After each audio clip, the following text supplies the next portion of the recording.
नमस्कार, आप सभी का स्वागत है तिवारी एकेडमी में। आज हम बात करेंगे कक्षा 6 में हिंदी भाषा की पाठ्यपुस्तक है दूरवा। उसमें यह अध्याय है जिसमें लिखा है 25वां पाठ जयपुर से पत्र। तो इस पर हम चर्चा करेंगे, जानेंगे इस अध्याय के बारे में क्या कुछ खास है इस अध्याय में हमारे जानने के लिए, और इसकी सारी एक्सरसाइजेस प्रश्नोत्तर को समझने का प्रयास करेंगे। तो चलिए शुरू करते हैं। और सबसे पहले आप देख सकते हैं कि यह एक अंतर्देशीय पत्र कार्ड है यहाँ पर जो दिया हुआ है। इसमें अलग से कोई खत नहीं निकलता है। एनवलप जैसी इसकी पैकिंग होती है, इसको जैसे ही आप खोलते हैं इसी में यहाँ पर सारी जानकारी जो है वो लिखी होती है। इसमें एक अलग तरह की महक भी होती है बच्चों। तो चलिए सबसे पहले जैसा कि आप देख रहे हैं यहाँ पे पता और ये सब लिखा हुआ है, जयपुर, तारीख। अब यहाँ पे देखिए क्या लिखा है, मैं ध्यान से पढ़ता हूँ, आप सुनिएगा पत्र में क्या लिखा है। पूज्य पिताजी, सादर प्रणाम। परसों रात को हम सकुशल जयपुर पहुँच गए। हमारी यात्रा बहुत अच्छी रही। अब यहाँ पर जो है पिताजी को यह बताया जा रहा है कि परसों रात को हम कहाँ पहुँच गए, बहुत अच्छे से जयपुर पहुँच गए हैं और हमारी जो यात्रा है वह बहुत ही अच्छी रही है। आगे लिखा है क्या कि अध्यापकों ने हमारा बहुत ध्यान रखा। यहाँ मौसम अच्छा है।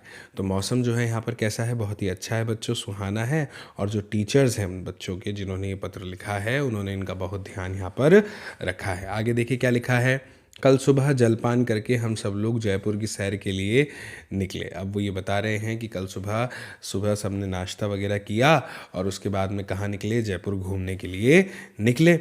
और सबसे पहले हमने हवा महल देखा। हवा महल के पास ही जंतर मंतर है। इस वेधशाला का निर्माण राजा जयसिंह ने किया था। तो जो जंतर मंतर है बच्चों, ये क्या है, एक तरह की वेधशाला है और इसका निर्माण किसने किया, राजा जयसिंह ने किया था।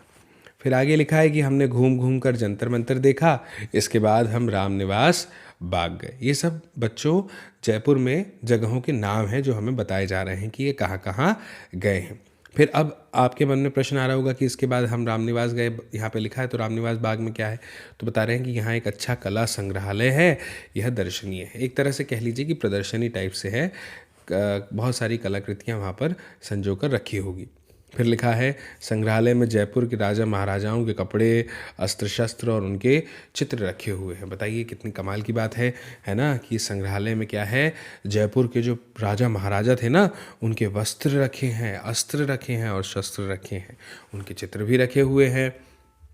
फिर आगे बताया है कि जयपुर से लगभग 14 किलोमीटर की दूरी पर आमेर का किला है। क्या है, जयपुर से 14 किलोमीटर की दूरी पर आमेर का किला है और यह बताया जा रहा है कि बहुत ही पुराना और बड़ा किला है। आमेर में शीश महल जो है वह देखने योग्य है।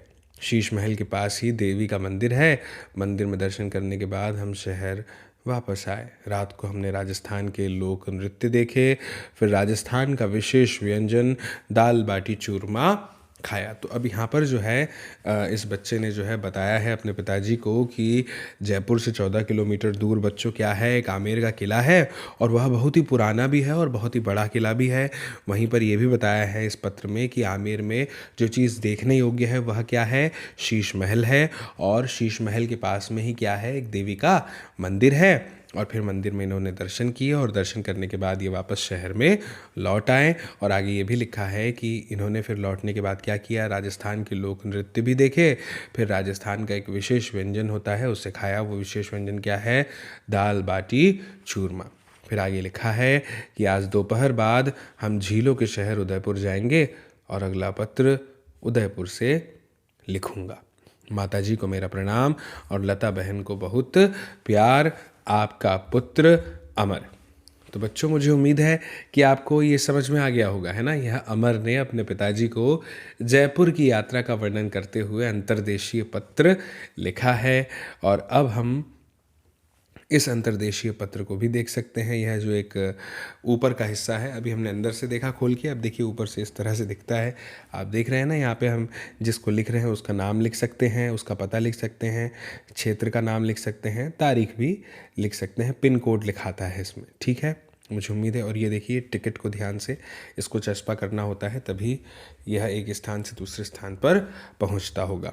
अब आ जाते हैं हम इस अध्याय के सबसे रोचक और महत्वपूर्ण हिस्से पे, जो है अभ्यास। सबसे पहले कहा है पहले अभ्यास में पढ़ो और सुनो। तो मैं पढ़ूंगा, आप ध्यान से सुनिएगा। लिखा है यात्रा, फिर लिखा है देखने योग्य, आमेर का किला, शीश महल, राजस्थान। ये मैं क्यों पढ़ रहा हूँ और आपको क्यों सुनना चाहिए? ताकि आप इन शब्दों का सही से उच्चारण करना सीख जाएं। फिर आगे लिखा है दाल बाटी, दर्शनीय, घूम घूम कर, झीलों का शहर, रामनिवास बाग, वेधशाला, चूरमा, निर्माण, मौसम, गौशाला, लोक नृत्य, नाश्ता, व्यंजन, बोलिए मेरे साथ, व्यंजन, राजा महाराजा, जंतर मंतर, संग्रहालय, अस्त्र शस्त्र, बोलिए अस्त्र शस्त्र। बहुत अच्छे। अब दूसरे अभ्यास में है पढ़ो और समझो। अब इसके अंतर्गत देखिए क्या लिखा है। सादर, सादर का मतलब होता है बच्चों क्या? आदर के साथ। सादर मतलब आदर के साथ। फिर सकुशल, सकुशल हूँ, सकुशल का मतलब क्या होता है? ठीक तरह से हूँ, ठीक ठाक हूँ, ठीक हूँ। फिर ध्यान रखना, ध्यान रखने का मतलब होता है ख्याल रखना। फिर दर्शनीय, दर्शनीय का मतलब होता है बच्चों देखने योग्य। कोई चीज़ अगर देखने योग्य है तो हम कहते हैं ना कि दर्शनीय स्थान है, जगह है, यहाँ पे देखने योग्य है। फिर है निर्माण करना, यानी बनाना। वापस आना, इसका मतलब होता है लौटना। अब देखिए यहाँ पे शायद विलोम शब्द दिए हैं। पहले, बाद में, बहुत, कम, पुराना, नया, शहर, गांव, व्यंजन, पकवान। अब हम आ जाते हैं यहाँ पर। देखिए एक उदाहरण जैसा कुछ दिया है। प्रणाम, पिताजी को प्रणाम, गुरुजी को प्रणाम, माताजी को प्रणाम। नमस्कार किसे? चाचा जी को नमस्कार, भैया को नमस्कार, प्यार, छोटे भाई बहनों को प्यार। अब जब भी हम कोई पत्र लिखते हैं तो हमें ये बात की खबर होनी चाहिए कि हमें प्रणाम जो है इन 3 लोगों को करना होता है, पिताजी को, गुरुजी को और माताजी को। इसके अलावा चाचा जी अगर हैं तो उन्हें नमस्कार करना है, भैया हैं तो उन्हें नमस्कार करना है, प्यार देना है अपने छोटे भाई बहनों को। कोई हमसे छोटा है तो हम ऐसा लिखेंगे कि उन्हें प्यार। मुझे उम्मीद है आप समझ गए होंगे बच्चों। अब आ गए हम प्रश्न क्रमांक 3 पर। क्या है प्रश्न क्रमांक 3? समान अर्थ वाले शब्दों को रेखा खींचकर मिलाइए। जो जिनका अर्थ एक समान है ना, उनको हमें मिलाना है। ठीक है, अभी मिला लेते हैं। पहले देख लें क्या क्या शब्द दिए हैं। दिए हैं ध्यान रखना, संग्रहालय, दर्शनीय, व्यंजन और सकुशल। और यहाँ पे दिए हैं दूसरे कॉलम में देखने योग्य, ठीक ठाक, पकवान, ख्याल रखना और म्यूजियम। तो अभी मिलाने का प्रयास करते हैं। जैसे कि सबसे पहले लिखा है ध्यान रखना, इसका मिलान करेंगे किसके साथ में? देखने योग्य के साथ में क्या? नहीं।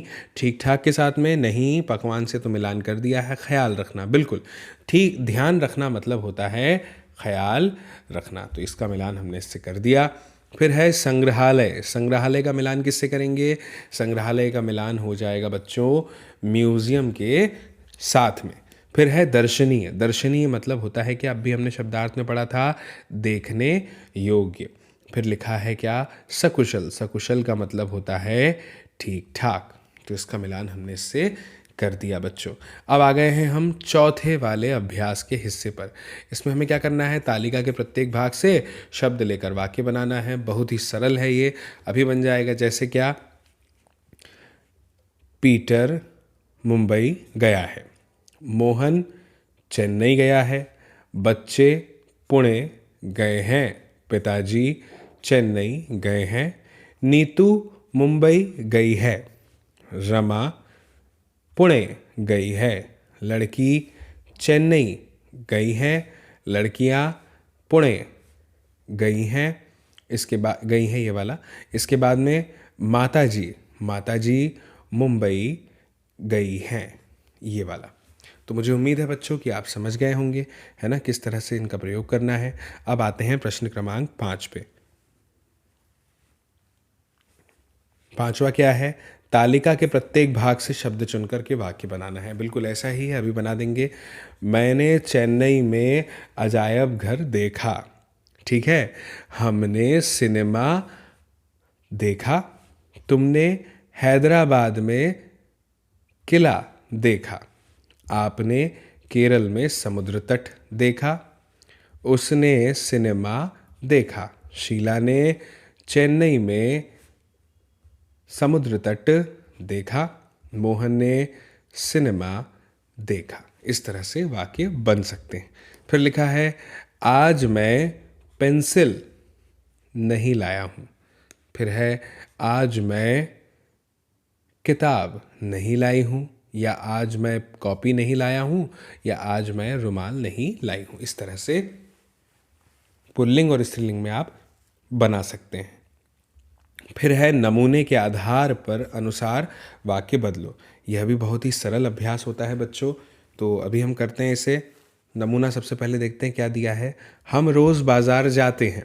फिर लिखा है क्या कि हम कल बाज़ार गए। इसे हमने भूतकाल में बदल दिया, पास्ट में बदल दिया। जैसे क्या लिखा है, बच्चे रोज़ बाज़ार जाते हैं।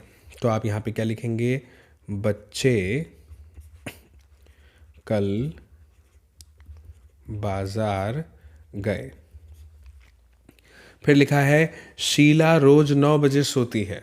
तो इसमें आप क्या लिखेंगे, शीला कल 9 बजे सोई। इस तरह से आप वाक्य लिख देंगे। फिर है सुरेश रोज सुबह 5 बजे उठता है। तो इसमें आप क्या लिखेंगे, सुरेश कल सुबह 5 बजे उठा। फिर इसके बाद लिखा है वह रोज टहलने जाता है। तो इसमें आप लिख देंगे वह कल टहलने गया। इस तरह से आपको यह पूरा करना है। अब हम आ गए हैं बच्चों इस अध्याय के अभ्यास के अंतर्गत आने वाले सबसे रोचक और महत्वपूर्ण हिस्से पे, जो है प्रश्नों के उत्तर दो। ये बहुत ही महत्वपूर्ण है। तो चलिए अभी प्रश्नों के उत्तर देते हैं बच्चों। क्या लिखा है, सबसे पहले लिखा है यह पत्र कहाँ से आया है। यह पत्र कहाँ से आया। तो इसमें आप लिखेंगे यह पत्र जयपुर से आया है। फिर लिखा है जयपुर में कौन कौन से दर्शनीय स्थल हैं बच्चों। तो जयपुर में कौन कौन से दर्शनीय स्थल हैं, हमने देखा था जयपुर में एक तो है हवा महल, एक है आमेर का किला, एक है क्या, एक और नाम जो उसमें दिया गया था वो है जंतर मंतर। तो ये आप लिख सकते हैं। फिर है महेश ने आमेर में क्या क्या देखा, है ना। तो महेश ने आमेर में, ऐसा आप लिखेंगे उत्तर में, महेश ने आमेर में, और फिर आगे लिखेंगे इसमें कि आमेर का किला और शीश महल देखा। आप ये भी लिख सकते हैं कि इसने वहाँ पर देवी का मंदिर देखा। फिर है जयपुर की वेधशाला का निर्माण किसने किया, है ना। तो आपको यहाँ पे सीधे लिखना है कि जयपुर की वेधशाला का निर्माण राजा, क्या नाम था राजा जी का, राजा जयसिंह ने किया। इस तरह से आप अपना उत्तर दे सकते हैं बच्चों। फिर है कला संग्रह में क्या क्या रखा हुआ है ना। तो कला संग्रह में क्या क्या रखा हुआ है। कला संग्रह में रखा हुआ है जयपुर के राजाओं के कपड़े, अस्त्र शस्त्र, ये सब चीज़ें जो हैं रखी हुई है। इसके बाद में लिखा है क्या बच्चों, इसके बाद में लिखा है कि राजस्थान का विशेष व्यंजन क्या है। तो विशेष व्यंजन है, हमने अध्याय में पढ़ा था, दाल बाटी चूरमा। ये राजस्थान का विशेष व्यंजन है। बच्चों मुझे उम्मीद है कि आपको यह अध्याय पूरी तरह से समझ में आया होगा, और मुझे ये भी उम्मीद है कि आपने पिछले अध्यायों पर बने वीडियो भी देख लिए होंगे। तो अगर ये वीडियो आपको पसंद आया है तो आप ज़रूर इस वीडियो की लिंक को शेयर कीजिए अपने दोस्तों के साथ, ताकि वे भी देख पाएँ इस जानकारी को, समझ पाएँ इस अध्याय को। बाकी मेरी आपसे फिर जल्दी मुलाकात होने वाली है बच्चों अगले नए अध्याय में, अगली नई जानकारी के साथ। तब तक के लिए आप सभी को मेरा नमस्कार।